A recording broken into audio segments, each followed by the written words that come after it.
আসসালামু আলাইকুম। কেমন আছেন সবাই? আশা করি আল্লাহর রহমতে যে যেখানে আছেন সুস্থ আছেন, ভালো আছেন। আমিও আমার পরিবার নিয়ে আলহামদুলিল্লাহ ভালো আছি। এটা ছিল আমার গতকাল শুক্রবারের ভিডিও। আর শুক্রবার মানেই তো সকাল সকাল বাজার।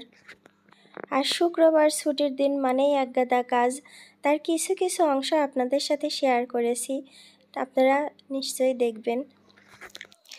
আর দেখতে দেখতে যদি আমার ভিডিওর কোনো অংশ বা আমার কোনো একটু কথা আপনাদের একটু ভালো লাগে, তাহলে প্লিজ আমার ভিডিওতে একটা লাইক। আর যদি একটু বেশি ভালো লাগে বা ভুল ত্রুটি ধরতে পারেন, আমাকে কিছু জানানোর ইচ্ছা হয়, তাহলে অবশ্যই কমেন্টে জানাবেন। আর যদি প্রতিনিয়ত আমার পাশে থেকে আমার সাথে থাকতে চান, আমার ভিডিওর পাশে থাকতে চান, তাহলে আমার চ্যানেলটিতে সাবস্ক্রাইব করে যাবেন প্লিজ। আসলে বাজারের শুরুতেই আমি অনেকটা বাজার গুছিয়ে নিয়েছি। আর এইখানে আমি চলে আসছি শুরুতেই সিঙ্কের মধ্যে থেকে শসা, লেবু আর টমেটোগুলো ধুয়ে নিলাম। ধুয়ে পানি ঝরা দিয়ে রেখে দেবো, তারপর আমি ফ্রিজে রাখবো। শীতের দিন সকাল সকাল উঠতেও ইচ্ছা করে না, কিন্তু সকাল সকালই বাজার বসে। আবার সকাল সকালই রান্নার আয়োজন। আর রান্না ছাড়াও তো শুক্রবারে অনেক কাজ থেকে যায়। আর এখন তো বাচ্চাদের ক্লাস শুরু হয়ে গেছে, পুরা সপ্তাহ ভালোই ক্লাস হচ্ছে। মানে বাচ্চাদের 7-এর বই এখনও পাইনি, তারপরে ওদের 1-2টা ক্লাস হচ্ছে। আর ছোটো বাচ্চার 3 ক্লাসের বই যেহেতু পেয়েছি, ওদের ফুল 6টা ক্লাসই হচ্ছে। তো এখানে বাজারে থেকে একটু গরু মাংস নিয়ে আসছিল, সেটা আমি পরিষ্কার করে ধুয়ে নিলাম। আর দুপুরে রান্নার প্রিপারেশন নিয়ে ফেলছি এখনই। এখন বাজে বেলা 11টা, বেশি দেরিও নাই। দুপুরের 1 ঘন্টা পরেই আজান দেওয়া শুরু হয়ে যাবে। আর ওরা বাপ বেটারা যেহেতু নামাজে যাবে, সেহেতু আমাকে একটু হেল্প করছে। আসলে পরিবারের সবাই যদি সবাইকে হেল্প না করে, তাহলে কিভাবে চলে? পরিবারের সবাই তো আমরা একে অপরের মানে কি বলবো, পরিপূরক। তো একা যেমন সবার কাজ করা যায় না, আবার একা একা সবার খাওয়াও খাওয়া যায় না। অনেকেই বলে যে ছেলেরা বাসার কাজ করবে, এটা কেমন দেখায়, মানে কেমন যেন মুখ ভেংসিয়ে বলে। কিন্তু আমার মনে হয় যে না, আসলে ছেলে হোক আর ছেলে বাচ্চা হোক আর স্বামী হোক, একটু যদি হেল্প না করে তাহলে কিভাবে পারবো। এই যে এখানে আমি গরু মাংসের মধ্যে মশলাগুলো দিয়ে নিচ্ছিলাম। আর আদাটা আমি ছুটাতে পারতেছিলাম না, কারণ আমার হাতটা অনেকটাই ঠান্ডা হয়ে গেছে। সকাল সকাল পানিটাও ঠান্ডা, তাই আমাকে দেখছেন যে বাচ্চার বাবা আদাটা আমার করে দিল, তারপরে আমি তরকারিতে দিয়ে নিলাম। আপনারা হয়তো ভিডিওতে দেখছেন যে আমি সমস্ত মশলা দিয়ে নিয়েছি। এখন একটু তেল দিয়ে মাংসটা ভালো করে মাখিয়ে নেব। মেখে আমি রাইস কুকারে বসিয়ে দেব।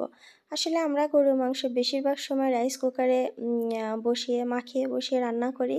এটাও খেতে মজা লাগে, সব ধরনেরই ভালো লাগে। সব সময় একরকম রান্না, একঘেয়েমি খাবার কারোরই পছন্দ না।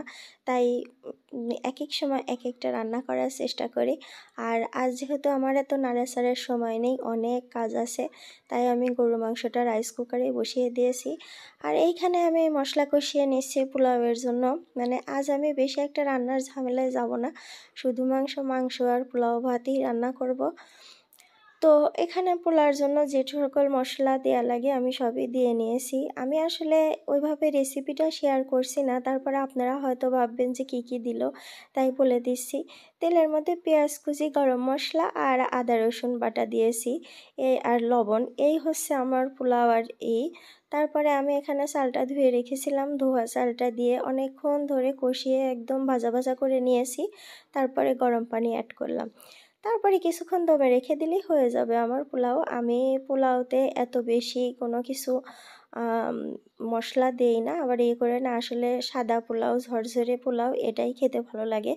অনেকে আছে ঘি, তারপরে অনেক তেলে রান্না করে, একদম তেল চুপচুপে।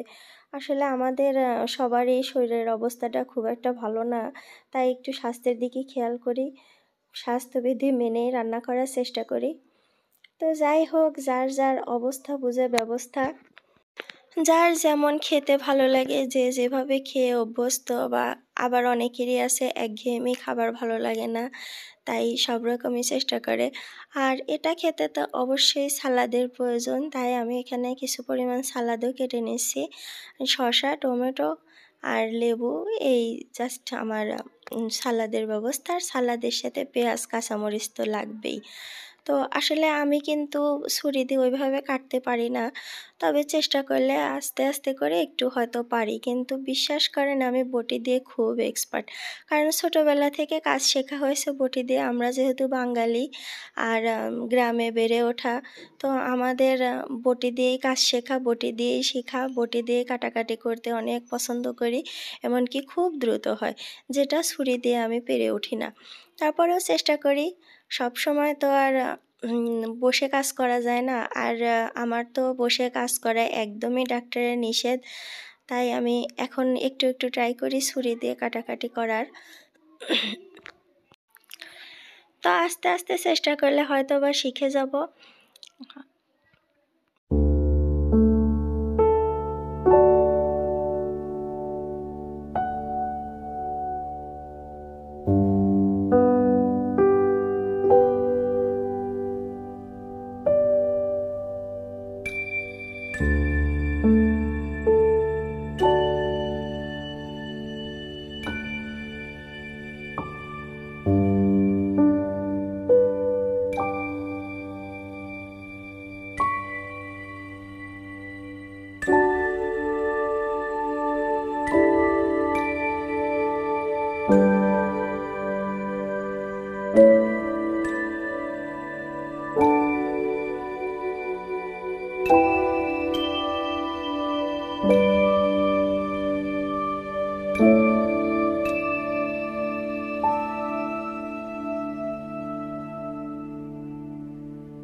চুলায় আমি পোলাও ভাতটা রান্না করে নিয়েছি, ওদিকে শেষ। আর এদিকে আমার রাইস কুকারে মাংসটাও রান্না হয়ে গেছে। এই দেখেন রাইস কুকারে মাংসটাও কি সুন্দর নরম হয় আর সুন্দর মাখো মাখো হয়েছে। এতে করে রাইস কুকারে আমার কাছে মনে হয় রান্না করলে বেশি টেস্ট হয়, এমনকি আমার পরিবারের সবাই পছন্দ করে। আর এটা হচ্ছে রাত্রেবেলা, মানে বিকালবেলা আমার একটু কাজ ছিল, অনেকগুলা কাপড় চোপড় ধুয়েছিলাম, সেগুলা গুছিয়েছি, সেটা আর আপনাদের সাথে শেয়ার করি নাই। আর সন্ধ্যার পরে বসে বসে এই যে একটা আকাশ নিয়ে বসেছি, কি করব বলেন, বাচ্চারা খেতে চায় আর আমিও যেহেতু একটু শিখেছি পারি। মজার ব্যাপার কি জানেন, আমি যখন বিয়ের পরে এই কাজটা পারতাম না, মানে আমার শাশুড়ি বানাইতে পারতো, এমনকি দল বেঁধে সবাই মিলে এটা বানাতো, তখন উনি আমাকে বলতো বানাইতে। আমি যখন পারি নাই তখন উনি আমাকে অনেক কথা বলেছিল, আর শাশুড়িরা যেরকম বলে থাকে। তারপরে আমার মনের মধ্যে একটা জিদ আসলো যে আমি শিখবো। তো ওনার কথা থেকে আমি শিখেছি, আর ওই কথাটা আমি মাইন্ডে নিয়েছিলাম, শিখেছিলাম বলেই আজ আমি বাচ্চাদের করে খাওয়াতে পারছি।